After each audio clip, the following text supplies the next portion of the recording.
The offensive lob looks just like a dink, but instead of when you're dinking, basically you're using your shoulder, you have that loose grip, you follow through more like low to high towards your target on the other side. But when it comes to the offensive lob, it's very similar, but instead of going low to high towards your target on the other side, you're actually gonna go more towards the ceiling. Your follow through is gonna be slightly different from low to high towards the ceiling.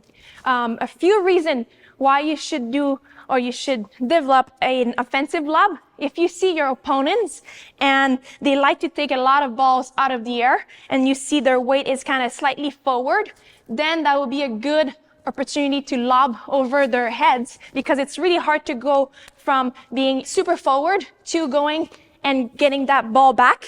Another way is if you've been dinking forever and they don't expect a lob, then that would be a good time to as well execute a lob over their heads. So this is one way we can practice the offensive lob.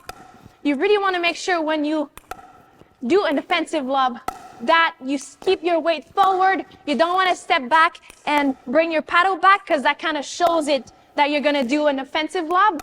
It might become a defensive lob just because they notice you brought that foot back or you brought your paddle back. So again, make sure that you look like you're going to dink, because that's the element of surprise here.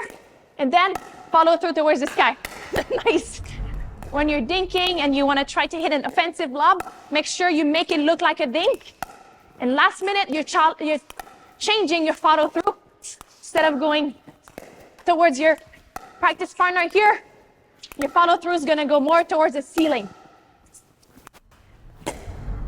So this one, for example, we're going to be dinking forever, and my practice partner is just not going to have any idea that I'm going to go for an offensive lob just because we've been dinking for a long time.